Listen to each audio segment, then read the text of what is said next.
Ciao amici telespettatori, siamo nella rubrica dei video messaggi d'amore e questa sera vi voglio presentare una ragazza che vuole fare un video messaggio d'amore ai genitori. Si chiama Maria e viene da Mazara del Vallo. Ciao Maria. Ciao. Allora Maria, quanti anni c'hai? 21. E sei di Mazara del Vallo? Sì, sì. Prossima alle nozze. Prossima alle nozze, auguri. Grazie. Allora ascolta, tu vuoi fare un video messaggio d'amore rivolto ai tuoi genitori? Sì, sì. Va bene, e sei fidanzata, abbiamo detto prossima alle nozze? Sì, sì, a maggio. Quando? A maggio? Maggio. Va bene, e allora, diciamo, tua madre e tuo padre sono sempre di Mazara del Vallo? Sì, sì. Abitate qui a Mazara del Vallo? Sì, sì.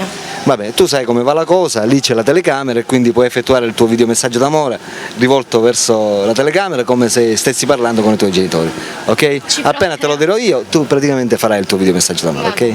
Allora, tieni Maria, vai. Ciao mamma, ciao papà. Scusate se non vi ho detto mai quanto vi voglio bene e vi ringrazio tanto per quello che state facendo per me. Grazie, grazie, grazie. Bellissimo video messaggio d'amore, complimenti. Abbiamo sentito il video messaggio che ha fatto Maria per i suoi genitori. Le parole non escono, però. Ascolta, tu grazie, a volte guardi spesso la nostra trasmissione? qualche volta mi capita. Ti piace? Sì, sì, abbastanza. Va bene.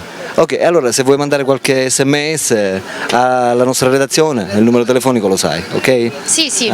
Bene amici, abbiamo sentito il video messaggio d'amore che ha fatto Maria per i suoi genitori. Ciao da Alberto, ciao anche da Maria. Ciao amici, a dopo.